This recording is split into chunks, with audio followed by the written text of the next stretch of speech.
สบายดีมื้อนี้เฮามาเรียนคำศัพท์ภาษาอังกฤษไปนำกันอีกเนาะโอเคมาเบิ่งกันเลยเนาะคำศัพท์ที่หนึ่งก็เป็น walk แปลว่าย่างเนาะตัวอย่างว่าเฮาใส่ในประโยค I am walking to temple แปลว่าข้อยกำลังย่างไปวัดเนาะโอเคเบิ่งคำต่อไป sit แปลว่านั่งเนาะ she is sitting on the chair เล่ากำลังนั่งตั้ง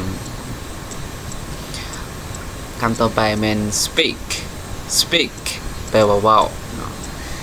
ตัวอย่างว่า I am speaking English with my friend แปลว่าข้อยกำลังบอกภาษาอังกฤษกับหมู่อยู่กำลังร่วมภาษาอังกฤษกับหมู่อยู่จังซี่นะคำต่อไปเป็น smile แปลว่ายิ้ม she is smiling to me แปลว่าเล่ายิ้มให้ข้อยหรือว่าเล่าทรงห้อยยิ้มให้ข้อยจังซี่นะโอเคกะสำหรับมื้อนี้ก็สิมีส่ำนี้เนาะขอบใจสำหรับผู้ที่รับเบิ่งรับชมและผู้ใดเห็นว่ามันเป็นประโยชน์เนาะก็อย่าลืมกดไลค์กดแชร์แบ่งปันบทเรียนเหล่านี้ให้หมู่ผู้เนาะขอบใจ